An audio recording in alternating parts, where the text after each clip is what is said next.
15 বছর শাসনের পর একজন নেত্রী তার দেশ থেকে পালিয়ে যাচ্ছে।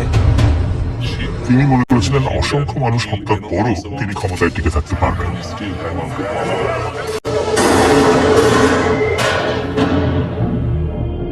আল জাজিরা একজন নির্মম প্রধানমন্ত্রীর অন্তিম সময় প্রকাশ করছে।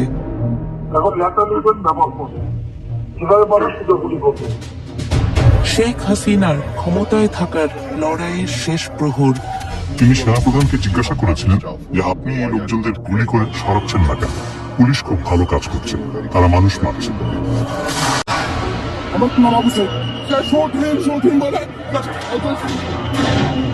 আমরা প্রকাশ করছি পুলিশ কিভাবে একটি হত্যাকাণ্ড গোপন রাখার চেষ্টা করেছিল। পিছন দিয়ে আমার ভাইয়ের লাশ নিয়ে যা পোস্টমর্টম করছে করে আমরা জানি কোনোদিনও বিচার না পাই। আর যে চিকিৎসক মিথ্যা বলতে অস্বীকার করেছিলেন।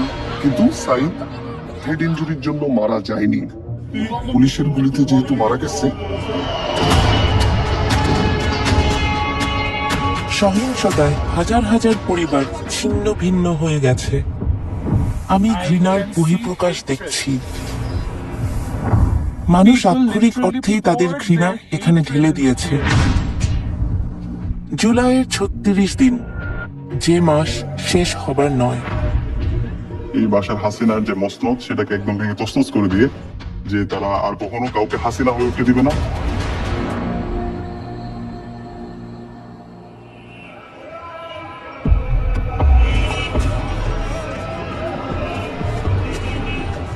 সতেরো কোটি মানুষের দেশ বাংলাদেশ। এর 1/3 তরুণ, কিন্তু তাদের কাজের সুযোগ খুবই সীমিত। রাজনীতিবিদরা এমন কোনো অর্থনীতি তৈরি করবেন যেখানে কাজের সুযোগ সৃষ্টি হবে। তরুণদের অনেকেই একথা বিশ্বাস করে না। 2024 জুনে বাংলাদেশের ছাত্ররা সরকারি চাকরিতে মুক্তিযোদ্ধাদের পরিবারের জন্য সংরক্ষিত কোটা ব্যবস্থার অবসান চেয়েছিল।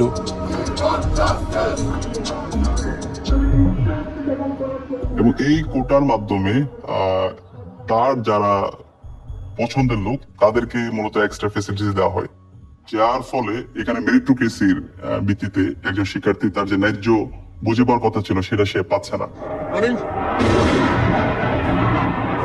After 11 days, the Indian Air Force are still attacking Dhaka. 71 স্বাধীনতার যুদ্ধের পর বাংলাদেশের প্রথম রাষ্ট্রপতি হন শেখ হাসিনার পিতা শেখ মুজিবুর রহমান। যুদ্ধে যারা অংশ নিয়েছিলেন তাদেরকে পুরস্কৃত করার জন্য এই কোটা ব্যবস্থার প্রবর্তন করা হয়। এত যুক্তিহীন, অর্থহীন, তরুণদের জন্য এতটাই ক্ষতিকর যে প্রত্যেকে এটাকে ঘৃণা করত। কিন্তু আপনার বোঝার কোনো উপায় নেই যে এটা এমন কিছুতে পরিণত হবে যা পুরো শাসন ব্যবস্থার পতন ডেকে আনবে।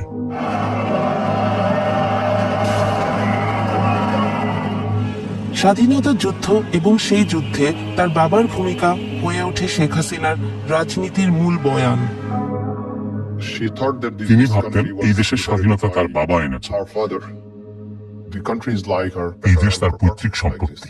তিনি ভাবতেন এই দেশ তার রাজতন্ত্র। বাংলাদেশের রাজনীতির ইতিহাস সহিংস। 1975 সালে হাসিনার বাবা এবং পুরো পরিবার একটি রক্তাক্ত সামরিক অভ্যুত্থানে নিহত হন। প্রাণে বেঁচে যান শেখ হাসিনা এবং আওয়ামী লীগকে নেতৃত্ব দিয়ে ক্ষমতায় ফিরে আসেন 1996 সালে। তার 15 বছরের বক্তৃতাগুলো দেখুন। প্রায় প্রতিদিন, প্রতিটি বক্তৃতা, তার বক্তৃতার তৃতীয় বা চতুর্থ প্যারায় তিনি তার বাবা, তার মায়ের হত্যাকাণ্ড, তার পরিবারের ত্যাগের কথা বলতেন। তিনি ভেবেছিলেন দেশ শাসন করা তার জন্মগত অধিকার।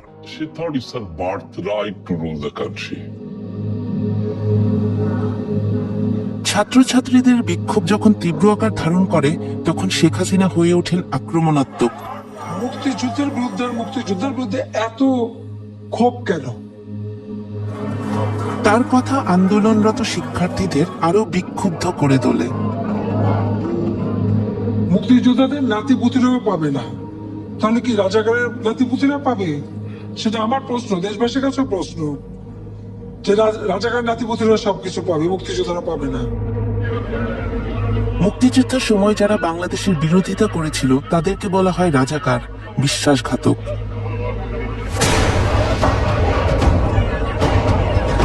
এবং এই রাজাকার বলে সে গত 16 বছর এবং এর আগেও পুরো জাতিকে বিভিন্নভাবে ডিভাইড করে রাখার চেষ্টা করেছিল। এবং সেদিন আমরা দেখতে পেয়েছি ঢাকা ইউনিভার্সিটির প্রত্যেকটা হল, ছেলেদের হল এবং মেয়েদের হল থেকে মিছিল নিয়ে তারা বের হয়েছিল এবং স্লোগান দিয়েছিল, তুমি কে আমি কে, রাজাকার রাজাকার। শহর জুড়ে বিশ্ববিদ্যালয়ের শিক্ষার্থীরা রাস্তায় নেমে আসে। শেখ হাসিনার ত্রাসের যুবশক্তি ছাত্রলীগ অস্ত্র হাতে প্রস্তুত ছিল। সেদিন আপনারা দেখতে পেয়েছেন আমাদের বোনদের রক্তাক্ত চেহারা এবং আমাদের অসংখ্য ভাইরা তারা নির্মমভাবে তারা আহত হয়। তখন আমরা আমাদের এই আহত ভাই বোনদেরকে নিয়ে হাসপাতালে গিয়েছিলাম। সেখানেও আমরা যখন এক্সরে রিপোর্টের জন্য অপেক্ষা করছিলাম আমাদের ভাই বোনদেরকে নিয়ে, সেখানে ছাত্রলীগের সন্ত্রাসীরা এসে, যুবলীগের সন্ত্রাসীরা এসে আমাদের ভাই বোনদের উপর নির্মমভাবে তারা হামলা করে। শেখ হাসিনার ফোন আলাপের এক্সক্লুসিভ রেকর্ড আল জাজিরার ইনভেস্টিগেটিভ ইউনিটের হাতে এসেছে, যা তার নিজস্ব গোয়েন্দা সংস্থায় রেকর্ড করেছিল। ডিজিটাল ফরেনসিক অ্যানালাইসিসের মাধ্যমে সকল ফোন রেকর্ড যাচাই করা হয়েছে। এই ফোন আলাপে ছাত্রদের উপর নৃশংস হামলার 48 ঘন্টা পর শেখ হাসিনা ছাত্রলীগ নেতাদের সাথে কথা বলেন।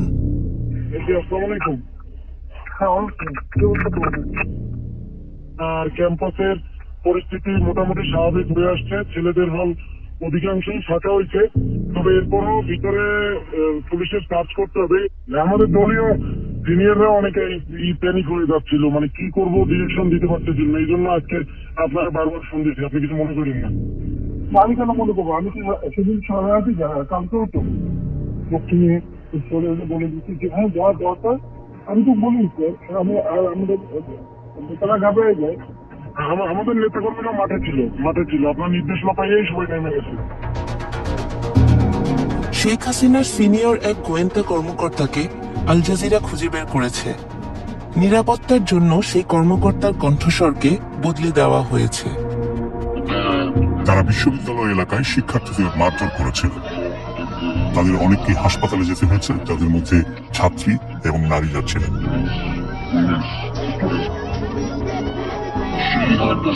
দলের উপর তার কঠিন নিয়ন্ত্রণ ছিল। ছাত্রলীগ এবং আমি বলবো দেশের প্রতিটি সেক্টরে সবকিছুর উপর তার একচ্ছত্র নিয়ন্ত্রণ ছিল।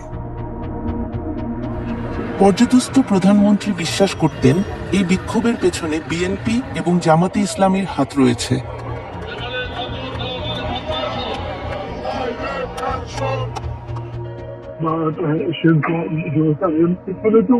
সবচেয়ে আশঙ্কাজনক হলো যে সব এর ভিতরে তো অন্য একটা শ্রেণী কাজ করতেছে, দেখে যারা জঙ্গি সন্ত্রাসী তাদেরকে আমার কোনো সুযোগই দিতে চাই না। এটাই বেস্ট ডিসিশন হয়েছে, বেস্ট ডিসিশন।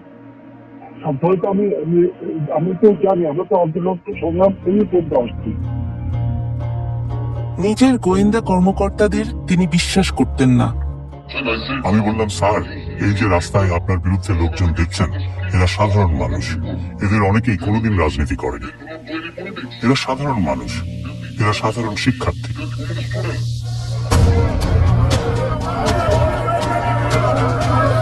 ঢাকা থেকে 300 কিলোমিটার দূরে রংপুর এক ছাত্র সাংবাদিক একটি বিক্ষোভের সরাসরি প্রতিবেদন করতে যাচ্ছিলেন, যা অভ্যুত্থানের গতিপথই বদলে দেবে। তো সেদিন আমরা যখন ক্যাম্পাসের প্রথম গেটে আসি, আমাদের উদ্দেশ্য ছিল সাংবাদিকতার প্রফেশনাল জায়গা থেকে নিউজের উদ্দেশ্যে আমরা বের হই। ঠিক তখনই আমরা দেখি হচ্ছে পুলিশ এবং শিক্ষার্থীদের মুখোমুখি অবস্থান।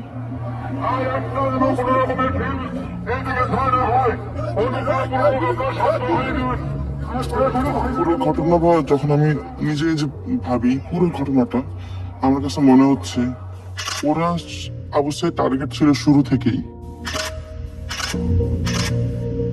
মেধাবী ছাত্র আবু সাইদ হতে যাচ্ছেন আন্দোলনের একটি গুরুত্বপূর্ণ চরিত্র। আর যখন শিক্ষার্থীদের সাথে যখন পুলিশের মারামারি হয়, পুলিশ 5 জন পুলিশ মিলে এসে সরাসরি আবু সাইদের উপর অ্যাটাক করে। যখন আমি দেখি আবু সাইদের উপর অ্যাটাক শুরু করে 5 জন পুলিশ লাঠি দিয়ে, ঠিক তার মাথায় পুলিশ যখন তাকে মারতেছিল, এতটা পুলিশ একসাথে মারতেছিল, আবু সাইদ তখনও তার পুলিশকে একটা কথা বলেন, তখনও ঠিক তাকে মানে তার মুখ থেকে এটাও আসেনি যে আমাকে সেভ করেন।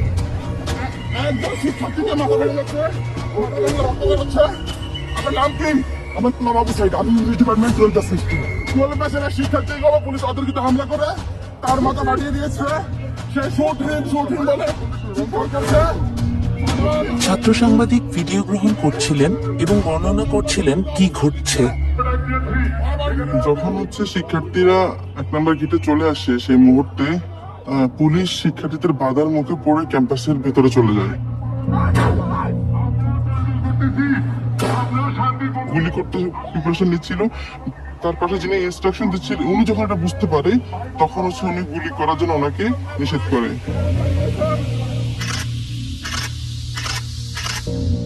এবং ভেতর দিক থেকে আমাদের ক্যাম্পাসের কিছু কর্মকর্তা, কিছু কর্মচারী, পুলিশ মিলে শিক্ষার্থীদেরকে উদ্দেশ্য করে ইট পাটকেল, টিয়ার সেল গুলি করতে করতে ক্যাম্পাসের আবার 1 নম্বর গেটে আসে।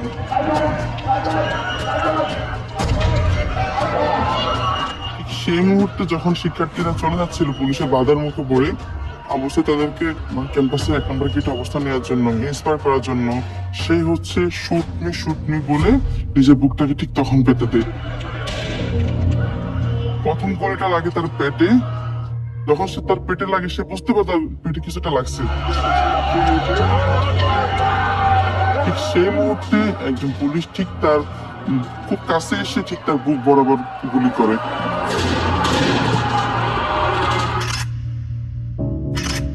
পরপর 2টো গুলি এসে তার বুকে লাগে।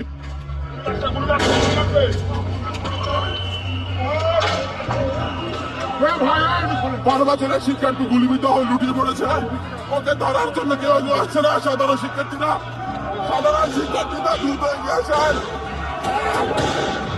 সেই মুহূর্তে পুলিশ যে 4 জন 5 জন আমরা ছিলাম, আমরা আবু সাইদ ভাইকে নিয়ে যাওয়ার জন্য নিয়ে যাচ্ছিলাম। ঠিক আমরা যদি আবু সাইদ ভাইকে না নিয়ে যেতে পারি, যাতে সেখানেই মারা যায়, পুলিশের উদ্দেশ্যটা ছিল ঠিক এরকম। তাদের এরকম একটা ক্রিয়েট করছিল তার পরিবেশটা, ঠিক তারা সেই উদ্দেশ্যে আবার আমাদেরকে গুলি করে।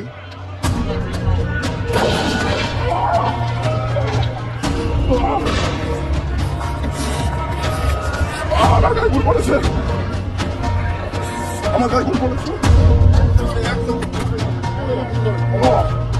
আমরা আহত হই, আমরা যদি এখানে অবশ্যই মতো পড়ে যাই। আপনারা দেখেন আমার গায়ে গুলি পড়েছে। পুলিশ সাধারণ শিক্ষার্থীদের পাশাপাশি সাংবাদিকদের উপর গুলিবিদ্ধ করেছে। সাংবাদিকের উপরও গুলি করেছে। সে গুলিবিদ্ধ হওয়ার এবং আবু সাইদ ভাইকে সেই অবস্থা থেকে আমরা সবাই করে করে নিয়ে যাই। আবু সাইদ যেভাবে তার 2 হাতকে প্রসারিত করে, সে বলেছিল বুকের ভিতর অনেক ঝড়, বুক পেতেছি গুলি কর। আবু সাইদের শাহাদাতটা ছিল আমাদের জন্য সোর্স অফ ইন্সপাইরেশন। সে যেভাবে তার 2 হাতকে প্রসারিত করে শহীদ হয়েছে, তখন আমরা প্রত্যেকে প্রতিজ্ঞা করেছিলাম আমরা প্রত্যেকে একজন আবু সাইদ হব। So after killing the Abu সাইদকে হত্যার ভিডিওটি ভাইরাল হয়ে যায় এবং সমস্ত শিক্ষার্থীরা সেই সময় খুবই ক্ষুব্ধ হয়। তারা ভাবে যদি নির্দোষ আবু সাইদের সাথে এটি ঘটে থাকে, তবে আমাদের সাথেও একই রকম ঘটনা ঘটতে পারে। আবু সাইদের মৃত্যু সরকারকে বেশ চাপে ফেলে দেয়। শেখ হাসিনা জাতির উদ্দেশ্যে ভাষণ দেন। হত্যাকাণ্ড সহ যে সকল অনভিপ্রেত ঘটনা ঘটেছে, সুষ্ঠু ও ন্যায় বিচারের সাথে সে সকল বিষয় বিচার বিভাগীয় তদন্ত করা হবে।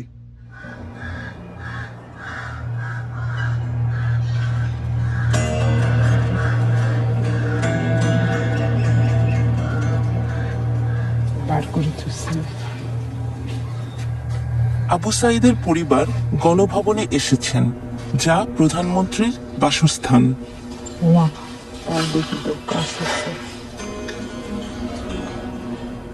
দেখে মনে হচ্ছে যে আমার নামে, ছেলের নামে সারা জায়গায় ছড়ে গেছে এবং হাসিনার এই গণভবন সাজসজ্জিতে সাজানো ছিল। এলে এখন নিশ্চিহ্ন হয়ে গেছে, ভাঙচুর হয়ে গেছে, এখন তো হয়েছে ছাড়া বাড়ির মতো, তাই না? নস্বাদ মনে করি তার বন্ধুরা এখানে ভাইয়ের নামটা লিখছে, অনেক ভালো লাগছে ভাইয়ের নামটা দেখে। ভাইয়া অনেক ভালো ছিল, সাদা মনের ছিল।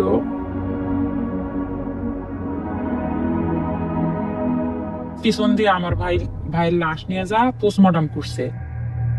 যে ওনারা চাইছিল যে আঘাতের মাধ্যমে তার সহপাঠীরা যে ঢিল ছোড়াছুরি করছে ওগুলো পায় আর কি মারা গেছে আবু সাইদ ভাই, এরকম রিপোর্ট বের করতে চাইছিল। ওকে, আবু সাইদ যেদিন নিহত হন সেদিন হাসপাতালে কর্তব্যরত ছিলেন ডাক্তার ইসলাম। সাইদের মৃত্যু হয়েছে মাল্টিপল প্লেট ইনজুরিতে এবং ইন্টারনাল হেমোরেজের ফলে তার মৃত্যু হয়েছে শটগান ইনজুরিতে, শটগানের গুলিতে, এবং এটা হোমিসাইডাল। এটাই যদি ডাক্তারের চূড়ান্ত সিদ্ধান্ত হতো তাহলে শেখ হাসিনার সরকারের জন্য অত্যন্ত ক্ষতিকর হতো। আমার মনে হয়েছিল যে পুলিশ আসলেই ব্যাপারটা সিরিয়াস ভাবে রিয়েলাইজ করেছে, যেহেতু এটা এক্সট্রা জুডিশিয়াল কিলিং ছিল। পুলিশ ফেঁসে যাচ্ছে যে পুলিশ গুলি করে মেরে ফেলছে, এই জন্য তারা চাচ্ছিল যে আমি যেন হেড ইনজুরিটাকে ফোকাস করি। আল জাজিরার হাতে আসা গোপন কল রেকর্ডিং থেকে জানা যায় যে হাসিনার সবচেয়ে বিশ্বস্ত মিত্র সালমান এফ রহমান পুলিশ প্রধানকে ফোন দিয়েছেন। আচ্ছা মামুন, ওই যে রংপুরে যে আবু সাইদ যে মারা গেল, ওর পোস্টমর্টম হয়েছে, রিপোর্ট পাইছেন আপনারা? এগুলো পাইনি। চিকিৎসক ইসলামকে প্রচুর চাপের সম্মুখীন হতে হচ্ছিল। সাইদের গুলিবিদ্ধ হওয়ার পর থেকেই 3টার পর থেকে পুলিশ আমার সাথে যোগাযোগ করে। আমার কাছেও অনেক দিক দিয়ে ফোন আসছিল যে অটোপসি হচ্ছে কিনা, হবে কিনা। এখনো পান নাই কেন? এত সময় লাগে কেন? এটা আমাদেরকে দেয় নাই স্যার, এবং আমাদের সাথে তো ওরা লুকোচুরি খেলে। এবং পুলিশের ঊর্ধ্বতন কর্মকর্তারা 4:30 5টার পর থেকে আমার সাথে কথা বলতে শুরু করে, এবং তারা এটা খুব গুরুত্বের সাথে করে, যেহেতু লাইভ প্রোগ্রামে গুলি হয়েছে সারা বিশ্ব, এবং তারা আমাকে বলে যে দ্রুত পোস্টমর্টমটা করে দিয়ে যেন আমি লাশটা ডিসপাস করে দিই, এবং এটাও বলে যে সাইদের মাথায় কিন্তু আঘাত হয়েছে, এটাকে আপনি ফোকাস করবেন বেশি। বডি পোস্টমর্টম করা হয়েছে তো রংপুর মেডিকেল কলেজে আমাদেরকে পোস্টমর্টম রিপোর্ট দিতে সময় লাগবে কেন? যদি করে থাকে লুকিচুরি কে খেলতেছে? রংপুর মেডিকেল। রিপোর্টে আসলে রিপোর্ট আমাকে 5 বার লিখতে হয়েছে। রিপোর্ট আমি প্রতিবার রিপোর্ট লিখি, জমা দিতে যাই, পুলিশের মনোপুত হয় না। শেখ হাসিনার গোয়েন্দা সংস্থার প্রধানরাও মেডিকেল রিপোর্টটি সংগ্রহ করার চেষ্টা করছিলেন। প্রধানমন্ত্রী আমাকে বললেন যে আবু সাইদ গুলিতে মারা যাননি। আমি ডাক্তারদের কাছ থেকে রিপোর্টটা পাচ্ছিলাম না। আমি চেষ্টা করেছি রিপোর্টটা নিতে, কিন্তু ডাক্তাররা রিপোর্টটা লিখতে অনাগ্রহী ছিলেন। আমরা বললাম কি হয়েছে, এটাও আমাদের সাথে বলতে গিয়ে অনেক সময় আসে না যে একটা এত কিছু হইলে এরপরে আমাদেরকে, আমরা তো কিছু হইলে বলি যে এই ডাইমেনশনে যাচ্ছে আমরা এই প্রস্তুত, এরকম কিছু আছে, ওরা আমাদের সাথে কোনো কথাই বলে না।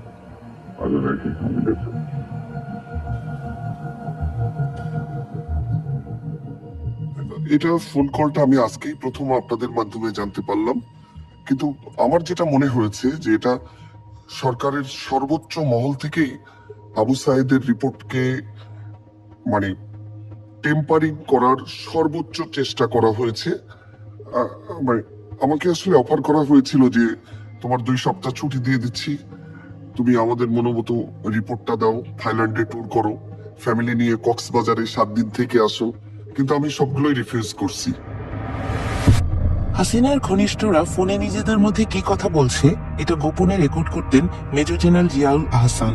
হাসিনার গোপনতম ঘটনাসমূহ তিনি জানতেন। তিনি ছিলেন হাসিনার চোখ ও কান। It was the brainchild of Ziaul এটি Hasan. ছিল জিয়াউল আহসানের মস্তিষ্ক প্রসূত গোয়েন্দা সংস্থার পরিচালক, এবং তিনি সফটওয়্যারটি ব্যবহার করে ভিকটিমদের খুঁজে বের করতেন এবং তাদের তুলে নিতেন। Pick them off, but কিন্তু আসলে এটি ব্যবহার করা হয়েছিল বিক্ষোভকারীদের শনাক্ত করতে বা তাদের খুঁজে বের করতে, যেসব রাজনৈতিক নেতাদের তারা অপহরণ করেছে এবং তাদের জোরপূর্বক গুম করেছে। disappearance. তিনি তাকে বিশ্বাস করতেন, তিনি তার উপর আস্থা রাখতেন। সে ছিল ক্ষমতাবান, তার মনোভাব নিষ্ঠুর। এই গোয়েন্দা কর্মকর্তা এখন হত্যা মামলার আসামি। হাসিনার আমলে তিনি হাজার খানেক হত্যার সাথে জড়িত ছিলেন। তদন্তকারী অফিসাররা এমনটাই মনে করেন।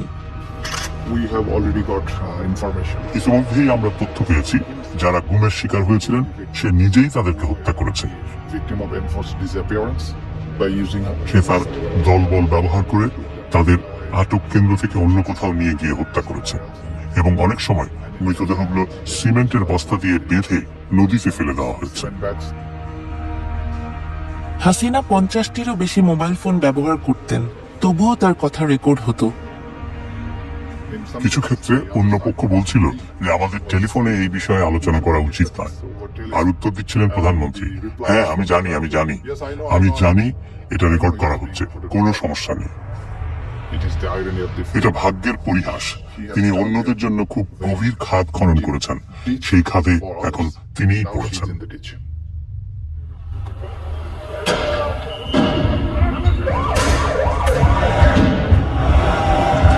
এরই মধ্যে রক্তক্ষয়ী লড়াই শুরু হয়ে গেছে। শত শত তরুণ বিক্ষোভকারীকে গুলি করে হত্যা করা হয়েছে, আহত হয়েছে হাজার হাজার মানুষ। চেস্টে বুলেট ইঞ্জুরি পাইছি, আমরা ফেসে বুলেট ইঞ্জুরি পাইছি, বুলেট ইঞ্জুরি পেশেন্ট গুলো খুব বেশি পাইছি, এবং চাপাতিতে যে আঘাত করাটা বলে যে নাইফ দা ছুরি দিয়ে আঘাত করে স্ট্যাব ইঞ্জুরি, যেগুলো এগুলো আমরা অনেক বেশি পেশেন্ট পাইছি শেষের দিকে এসে। ছাত্ররা আর চাকরির জন্য বিক্ষোভ করছিল না, তারা হত্যার বিচার চাইছিল। তারা কোনো হাসিনার গুলি অথবা কোনো তার ল এনফোর্সমেন্ট এজেন্সি যে হচ্ছে গুলি, এগুলো কোনো কিছুকে তারা তোকা করছে না। তারা হাসিনার পতনের দাবিতে তারা সামনের দিকে এগিয়ে যাচ্ছিল, আত্মবিশ্বাস ছিল আমরাই এক্ষুনি হাসিনার পতন নিশ্চিত করব। হাসিনার অসংখ্য ফোন রেকর্ডিং মুছে ফেলা হয়েছিল, কিন্তু 18 জুলাইয়ের একটি অত্যন্ত গুরুত্বপূর্ণ ফোনালাপ খুঁজে পাওয়া গেছে, যা রাষ্ট্রীয় দমন নীতির ভয়ঙ্কর মোড় নেওয়ার প্রমাণ দেয়। এখন লেখা লিখবেন ব্যবহার করবে, যেখানে পাবে সেটা গুলি করবে। ওটা বলা হচ্ছে। এখন আমি আপনি বাধা দিয়ে রাখছিলাম, ওই যে স্টুডেন্টরা ছিল ওদের ব্যক্তিগত চিন্তা করি। এই ফোনটি তিনি করেছিলেন তার নিকট আত্মীয় ঢাকা দক্ষিণের শক্তিশালী মেয়র ফজলে নূর তাপসের কাছে। আর যেখানে গ্যাদারিং বলতো সেখানে ওই উপস্থিত আমার কাছে পাওয়া উচিত। ওদের শুরু হচ্ছে এই অভিযানের একটি সাংকেতিক নাম ছিল যা অপারেশন ক্লিন ডাউন নামে পরিচিত, যেখানে সর্বাধিক সংখ্যক বিক্ষোভকারী জড়ো হয় সেখানে ড্রোন ব্যবহার করে এবং তারপর তারা হেলিকপ্টার পাঠায় তাদের হত্যা করার জন্য। থেকে টিয়ার গ্যাস মারছে এবং ওই সঙ্গে বুলেট ডাইরেক্ট শর্ট করছে। তো আমরা এরকম শর্টের পেশেন্ট পাইছিলাম, উপর থেকে ডিরেক্ট শর্টের পেশেন্ট 4 থেকে 5 জনের মতো। ওই সময় যখন আমাদের হসপিটালের সামনে টার্গেট করে হেলিকপ্টারে গুলি এবং টিয়ার শেল ফেলানো হয়েছে।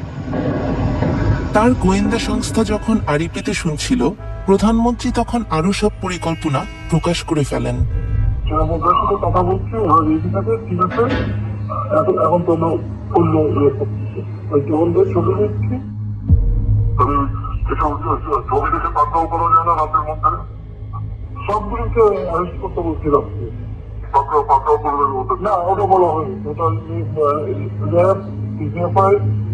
সবাইকে বলা হয়েছে যে যেখান থেকে টিকাটা পাবো বের করি। শিক্ষার্থীদের হত্যার জন্য আওয়ামী লীগ সরকারের বিরুদ্ধে মামলা লড়ছেন তাজুল ইসলাম। এটা যে শক, এটা সত্যিই বিস্ময়কর ছিল। একটি গণতান্ত্রিক দেশের প্রধানমন্ত্রী হিসাবে তিনি বিক্ষোভকারীদের হত্যার নির্দেশ দিচ্ছেন, বেশিরভাগই তরুণ ছাত্র। And she is এবং directing তিনি নির্দেশ দিচ্ছেন প্রাণঘাতী অস্ত্র ব্যবহার করে এই লোকদের হত্যা করার জন্য। 19 জুলাই শেখ হাসিনা সেনাবাহিনীকে রাস্তায় নামার নির্দেশ দেন।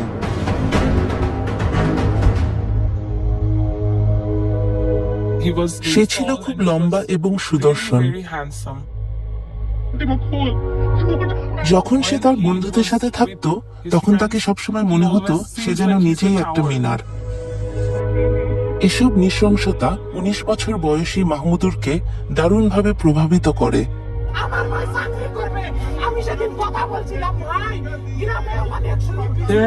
একটা ভিডিও ছিল আবু সাইদের বোন কাঁদছিল। আমার ভাই সেটা ফেসবুকে শেয়ার করে এবং সে বলছিল আমার মনে হচ্ছে এটা আমার বোন, তাই আমি এটা নিতে পারছি না। আমরা তাকে বাইরে যেতে দিচ্ছিলাম না। সে একদিনে গিয়েছিল এবং সেটাই ছিল তার জীবনের শেষ দিন। সেদিন ছিল জুলাইয়ের 19 তারিখ। বাসা থেকে সে বের হয় 3টা 10-এ। 3টা 26-এ সে আমাকে ফোন করে। আমি তাকে বকাবকি করছিলাম আর আমি তার সাথে চিৎকার করছিলাম, তোমাকে বাড়ি ফিরে আসতে হবে। সে বলল আচ্ছা আমি আসছি। জাস্ট 11 মিনিট পর সে মারা গেল।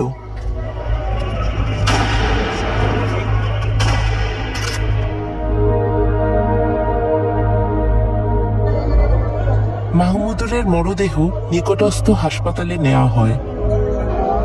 আরো 5টা লাশের সাথে আমার ভাইটা ছিল। এ যেন স্ট্রেচারে রক্তের সাগর। আমার মনে হচ্ছিল একটা দুঃস্বপ্ন দেখছি। এটা সত্যি হতে পারে না। আমি কোথায়? এটা কি কোনো যুদ্ধ হচ্ছে? সে আমাদের পরিবারের রত্ন ছিল, আমাদের একমাত্র স্বপ্ন, একমাত্র দামি জিনিস।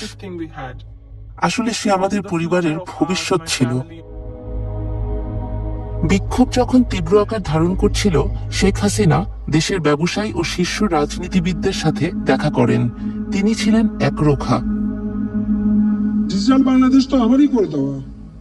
আজকে সেই ডাটা সেন্টার থেকে শুরু করে সব কিছু পুড়িয়ে দেওয়া হয়েছে, সাবমেরিন কেবলটা পর্যন্ত নষ্ট করা হয়েছে। আজকে কারফিউ দিতে আমরা বাধ্য হয়েছি মানুষের জানমাল রক্ষা করার জন্য।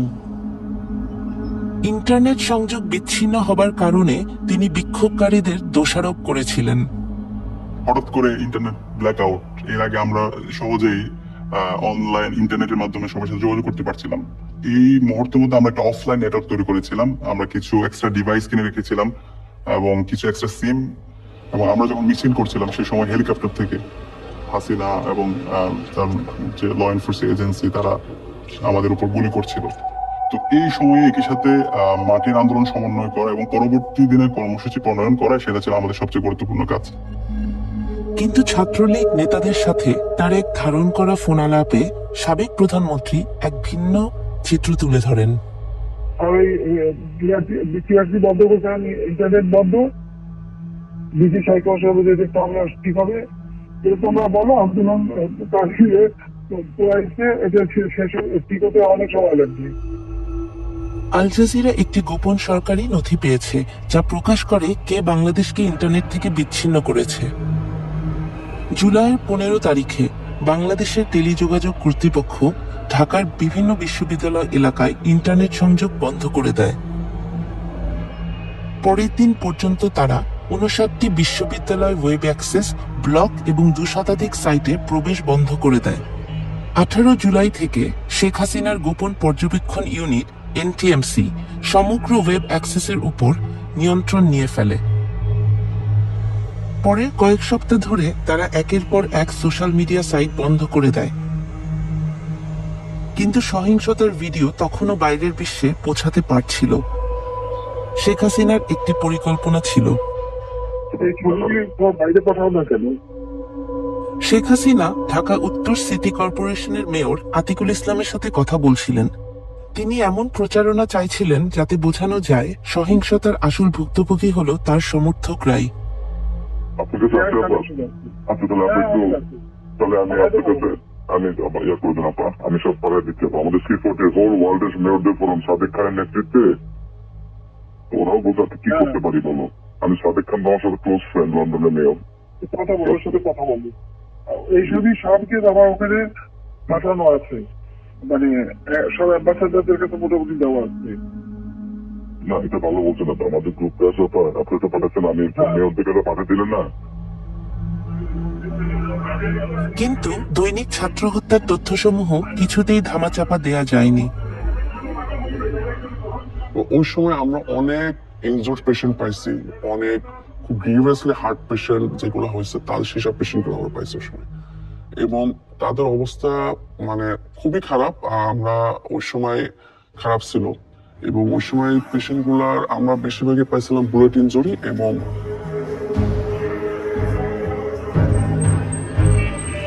মৃতের সংখ্যা বাড়ার সাথে সাথে মানুষের ক্ষোভও বাড়ছিল। সরকার ক্রমেই জনসমর্থন হারাচ্ছিল।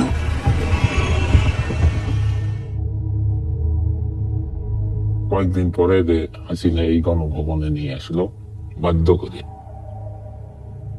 সব প্রশাসনেরা নিয়ে গাড়ি যাওয়া আসে, থাকা খাওয়া সব ফ্রি, চলো তোমার যাওয়াই নাই। বিক্ষোভে নিহতদের পরিবার যারা তাদের সন্তান হারিয়েছেন তাদের সাথে শেখ হাসিনা দেখা করার আয়োজন করলেন। বুঝি নাই, মূর্খ মানুষ তো। বুঝি নাই কি, বাধ্য করে আনছে তো, না আসলে হয়তো অন্য অত্যাচার করলি হয়। না, আমরা ওই জায়গায় বসেছিলাম, মানে জায়গাটা ছিল ওই জায়গায়, আমরা আমাদেরকে সামনে বসতে দিছিল। তো তখন শেখ হাসিনা আসে, মানে একটা লিস্ট করা ছিল শহীদ ফ্যামিলির, তো ফার্স্টে আমাদের নাম ছিল। তো প্রধান আমরা ওখানে ছিলাম, আমরা দাঁড়াইছিলাম, তো শেখ হাসিনা আমাদের কাছে আসছিল। তখন ওনারা বললো যে হ্যাঁ তোমার ভাইয়ের বিচার আমরা করব, এটা তদন্ত করে আমরা দেখতেছি কে মারলো কি করলো। তখন আমি বলছিলাম যে আমার ভাইয়ের যে পুলিশে গুলি করে মারছে এটা তো ভিডিও ফুটেজে দেখাই যাইতেছে, এটার আবার তদন্তর কি দরকার। কারণে আসাটা অনেক ভুল হয়েছে, সবাইকে ডাকছে বা সবাইকে কিছু দিছে, কিন্তু সঞ্চয়পত্র দিছিল। তো তখন আমরা বুঝতে পারছি যে এখন হাসিনা প্রচার করবে যে আবু সাইদ ভাইয়ের ফ্যামিলি, মানে তাদের কোনো আক্ষেপ নাই, উনাদের ছেলে মারা গেছে, উনারা মানে মীমাংসা হয়েছে, এইরকম একটা কিছু বোঝাতে চাইছে। তখন আমরা যখন বুঝতে পারলাম তখন আমাদেরকে নিজেদেরকে অনেক খারাপ লাগছিল। তখন আমরা মনে করছি আমার ছেলেটা কে মারলি, তা আমরা মনে করছি আমার ছেলের হাসিনায় হত্যা করবে খুঁজছে পুলিশের, তাছাড়া আমার ছেলে মারতে পারে না। আমি নিশ্চিত তাদের প্রত্যেককে জোর করা হয়েছিল। কেউ তো তার পরিবারের সদস্যদের খুনিদের সাথে মিলিত হতে চায় না, তাই না? অন্য পরিবারগুলো এই সাক্ষাতে যেতে অস্বীকৃতি জানালেন। যখন আমি এখানে ঢুকলাম আমি ঘৃণা দেখতে পাচ্ছিলাম। যত কিছুই আমি এখানে দেখতে পাচ্ছি শুধুই ঘৃণা। আমাদেরকেও এখানে আসতে বলা হয়েছিল। তিনি সব পরিবারের সদস্যদের সাথে দেখা করবেন এবং ক্ষতিপূরণ বা এরকমই কিছু দেবেন। আমরা কেন ক্ষতিপূরণ নেব? কিসের ক্ষতিপূরণ? আমার পুরো পরিবার ধ্বংস হয়ে গেছে, তার ক্ষতিপূরণ? আপনি কি পারবেন আমার মায়ের প্রতিদিনের কান্নার ক্ষতিপূরণ দিতে? তাই আমরা কোনো ক্ষতিপূরণ গ্রহণ করিনি, এখানে আসার প্রস্তাবেও রাজি হইনি।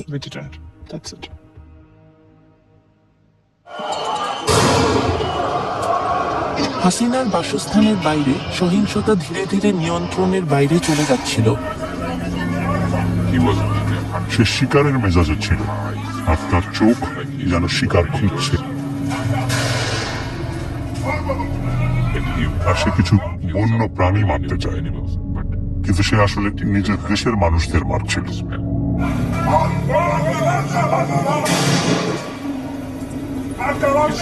তার নামের ফলকটি আমি খুঁজে পেয়েছি, যার নাম রেদওয়ান।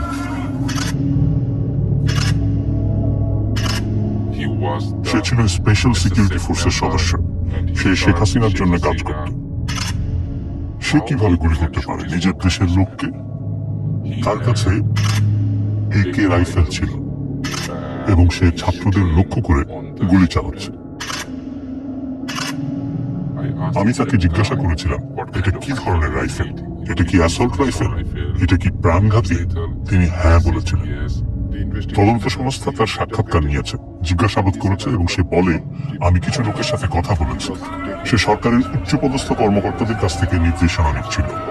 সে একটি উদাহরণ স্থাপন করার চেষ্টা করছিল এবং দেখানোর চেষ্টা করছিল যে সে শেখ হাসিনার প্রতি কতটা অনুগত। সেদিন তখন পর্যন্ত আমরা জানতে পেরেছিলাম যে প্রায় 20 জনেরও বেশি লোককে হত্যা করা হয়েছে।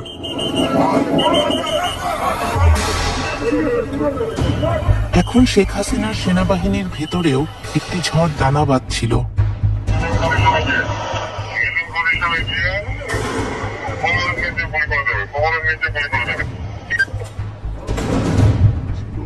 ঢাকার পুলিশ কর্মকর্তাদের কাছে পাঠানো পুলিশ কমিশনার হাবিবুর রহমানের একটি রেডিও বার্তা আল জাজিরা সংগ্রহ করেছে।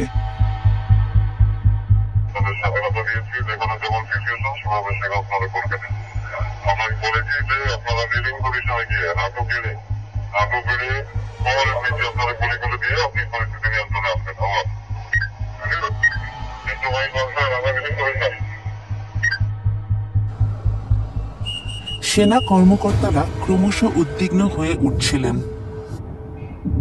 আর না, যথেষ্ট হয়েছে। আমরা একমত হই যে আমরা কোনো গুলিবর্ষণ করব না। সেনাবাহিনীতে কর্মরত এক সেনা কর্মকর্তা আল জাজিরার সাথে কথা বলতে রাজি হন। আমরা তার কণ্ঠস্বরটি বদলে দিয়েছি। যদি কোনো নির্দেশ আসে, আমরা বিট্রে করব, আদেশ অমান্য করতে দেয়। সেনাবাহিনীর প্রধান জেনারেল ওয়াকারুজ্জামান, যাকে মাত্র কয়েক সপ্তাহ আগে শেখ হাসিনা পদোন্নতি দিয়েছিলেন, তিনি নিজেই সম্ভাব্য বিদ্রোহের মুখোমুখি হয়েছিলেন। তিনি সব অফিসারদের ডাকেন মূলত তাদের মনোভাব বোঝার জন্য। সব অফিসার সেই কনফারেন্সে যোগ দেন। সেনাবাহিনীর তরুণ অফিসাররা তাদের কমান্ডারদের প্রশ্নবিদ্ধ করতে থাকেন। তারা ভীষণ রাগান্বিত ছিলেন। 3রা আগস্ট আমরা প্রশ্ন তৈরি করেছিলাম, অস্ত্র ও গোলাবারুদ এই মানুষদের, আমার জনগণের। আমরা কেন এটি আমাদের জনগণের বিরুদ্ধে ব্যবহার করব? আমরা কেন নিরীহ মানুষকে গুলি করব? আমরা তো জানি না কে আমাদের শত্রু বা মিত্র। তিনি বেশ উদ্বিগ্ন ছিলেন, তিনি উত্তেজিত, আবেগপ্রবণ ছিলেন। তিনি ঠিকমতো বসতেও পারছিলেন না। কতজন? তিনি বেশ নার্ভাস ছিলেন। আমি তাদেরকে বললাম, পরিমিত শক্তি প্রয়োগ করো, জনতাকে গুলি করো না। আমরা মনে করি না যে এটা করা উচিত, কারণ নিরীহ বেসামরিক মানুষ, শিক্ষার্থীরা তো বিক্ষোভ করছিল কোনো একটা কারণে, আর পুলিশ তাদের উপর গুলি চালিয়েছিল। এটা খুবই খুবই উদ্বেগজনক ছিল, খুবই উদ্বেগজনক।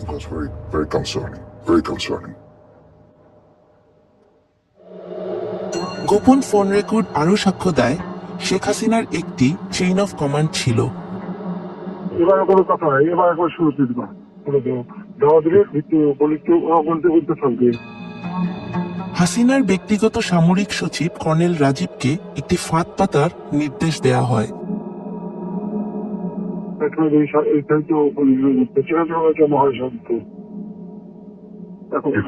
শুধু ওই অল্প জামা থাকলে করতে হবে, তাহলে আসবে না।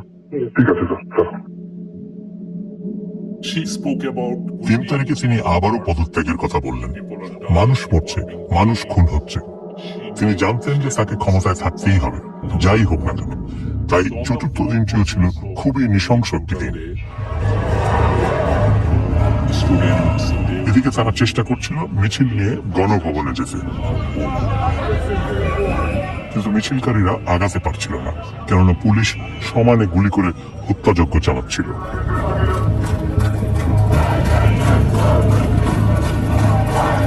4ই আগস্টের মধ্যে হাজার হাজার মানুষ গণভবন অভিমুখে মিছিল করে আসার প্রস্তুতি নেয়।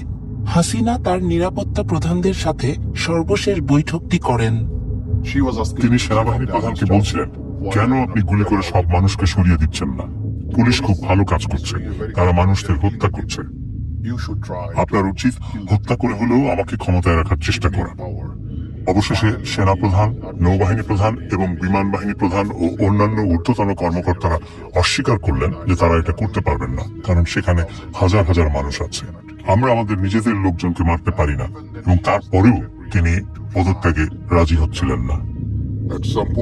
একসময় আমি তাকে বলেছিলাম যে এটা কোথাও যাচ্ছে না, কোথাও না। সুতরাং এইটুকুই, এটা কোথাও যাচ্ছে না। তাই আপনাকে রাজনীতিবিদদের সাথে কথা বলতে হবে, বিষয়গুলো ভিন্নভাবে সামাল দিতে হবে। এটা কোনো উপায় নয়। এখানে তো আমার মেয়ের আসার কথা ছিল। এখানে আমার মেয়ে এসে কি করত? উল্লাস করত। বিলাসবহুল বাড়ি, যেখান থেকে শেখ হাসিনা শুধু দুষ্ট মন্ত্র চালাইত। গণভবন ঘেরাও করতে আসা হাজার হাজার মানুষের একজন নাফিসা, যার বয়স 17। নাফিসা পড়াশোনা শেষ করার পরে ওর স্বপ্ন ছিল ও ডাক্তার হবে, বাইরে যাবে, বিদেশে যাবে। ঠিক 10:30টায় আমাকে 2টা ছবি পাঠিয়েছে। এটি ছিল এই অভ্যুত্থানের শেষতম দিন, একই সাথে নৃশংসতম দিনও বটে। তখন ঢাকার প্রত্যেকটা প্রবেশ মুখ থেকে লক্ষ লক্ষ জনতা তারা গণভবন অভিমুখে রওনা দিয়েছে। ওরা অনেক দূর আগায় গেছে, একেবারে ঠিক চাইতেছে। এর মধ্যে পুলিশ টিয়ার শেল মারে, গ্যাস মারে, তারপরে সাউন্ড গ্রেনেড মারে। আমি শুনতেছি মোবাইলে সবকিছু। তুমি বাসায় যাও। তুমি বলছে যাবো, আমি কিন্তু বাসায় যাব না। এখনকার যে পরিস্থিতি, এই যে আন্দোলন করলাম, এটার সুফল না পাওয়া পর্যন্ত বাড়িতে যাব না।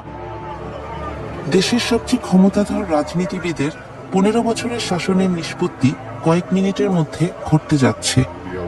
সেনাবাহিনী বলল, এখান থেকে সরে যাওয়ার জন্য আপনার হাতে 40 মিনিট সময় আছে, নইলে লোকজন এসে সবকিছু ধ্বংস করে দেবে। তিনি এতটাই আবেগপ্রবণ হয়ে পড়েছিলেন যে বলছিলেন, তাহলে তোমাদের উচিত এখনই আমাকে হত্যা করা এবং এখানে গণভবনের মাটিতে পুঁতে ফেলা। হাজার হাজার মানুষ ইতিমধ্যেই জড়ো হয়ে গিয়েছিল। আমরা ঢাকায় এসেছি কারণ আমরা আর হাসিনাকে চাই না, কারণ সে অনেক ছাত্রকে হত্যা করেছে, তাই আমরা তাকে আর চাই না। সেনাপ্রধান সকালে গণভবনে যান, আর হাসিনা সেটা যখন জানতে পারেন তখন তিনি খুব জোরে কাঁদতে শুরু করেন, যেন তিনি রাগে ফেটে পড়েছেন এবং কান্নায় ভেঙে পড়েছেন। আমাদের ধারণা ছিল আজই সেই দিন, কেননা সব লোক যদি আসে এবং তাদের সরাসরি হাসিনার প্রাসাদে যাওয়ার কথা, এটা নৃশংস একটা ব্যাপার হবে। এটা ছিল হাসিনার ক্ষমতার অন্তিম সময়। পুলিশ তবুও বিক্ষোভকারীদের উপর গুলি ছুড়ছে।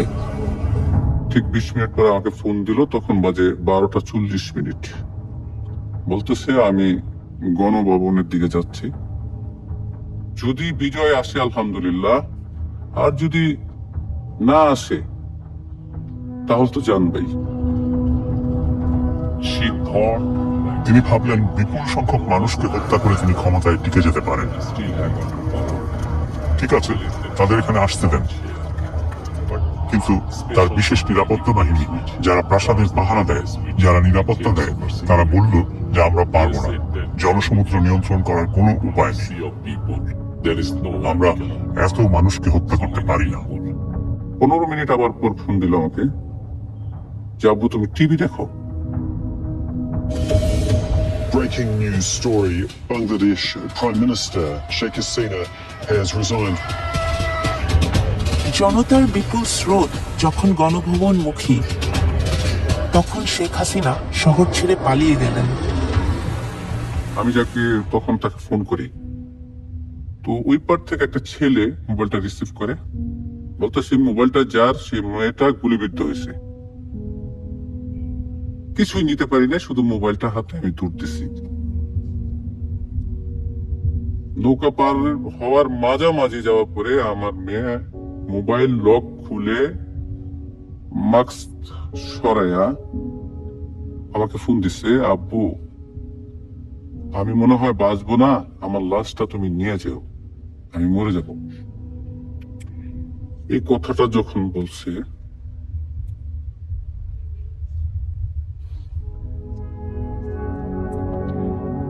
তখন আর নিজেকে ধরে রাখতে পারি নাই।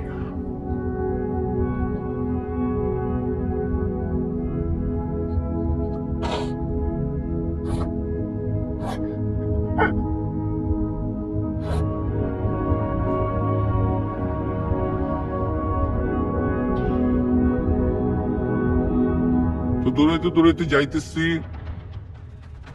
আসলে যখন গেছি তখন নাফিসার মামা ফোন দিয়া বলতেছে যে ভাই আপনার মেয়ে আর নাই।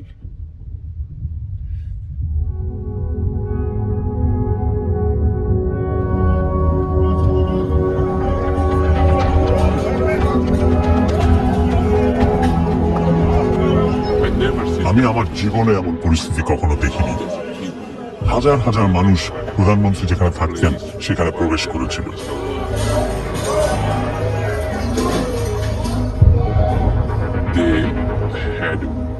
তার উপর তাদের প্রচন্ড রাগ ছিল। তারা বলে যে আমরা অবশ্যই সেসব জিনিস সংগ্রহ করে স্মৃতি হিসাবে রাখবো, যাতে আগামীতে যে রাজনীতিবিদরা আসবে তারা যেন বুঝতে পারে আমাদের সাথে যদি হাসিনার মতো আচরণ করা হয় তাহলে আমরা আপনাদের সাথেও একই কাজ করব। I'll fight for আমি justice. ন্যায় বিচারের জন্য লড়াই করব, Fight for justice শেষ নিঃশ্বাস পর্যন্ত লড়াই till my করব। last breath. আমি জানি না আমি ন্যায় বিচার পাবো কিনা। If this was me, আজকে যদি আমার জায়গায় আমার ভাই থাকতো, সেও এটা ছেড়ে দিত না। my brother wouldn't let that go. So তাহলে আমি তাকে কি জবাব দেব? তাহলে আমি তাকে এতটুকু বলতে পারবো যে আমি ন্যায় বিচারের জন্য লড়াই করেছি। ছাত্রদের করা চলে গেছে, দেশটা স্বাধীন না হওয়া পর্যন্ত তোরা ছাড়ি দেন না। সেই ছাত্ররা দেশটা স্বাধীনই করছে। স্বাধীন করার সূত্রটা তো আমার ছেলের কাছ থেকে। এখন আমাদের চাওয়া হইতেছে পরবর্তী যে সরকার আসবে উনি যেন মানে ন্যায় নিষ্ঠার সঙ্গে থাকে, কোনো স্বৈরাচার সরকার যেন আর গঠন হইতে না পারে, কোনো ন্যায্য অধিকারের জন্য কোনো মা বাবার বুক খালি না হোক, কোনো বোনের ভাই না হারাক। আমি এটা বাংলাদেশের যারা পরবর্তী গভর্নমেন্ট আসবে যেন এই দেশটা পরিষ্কার পরিচ্ছন্ন থাকে, শান্তিপ্রিয় থাকে, এবং যারা এদেশের জন্য এই মাটির জন্য যুদ্ধ করছে, শহীদ হয়েছে, আহত হয়েছে, তাদের মনোবাসনাগুলো যেন সরকার পূরণ করে, এটা আমি চাই।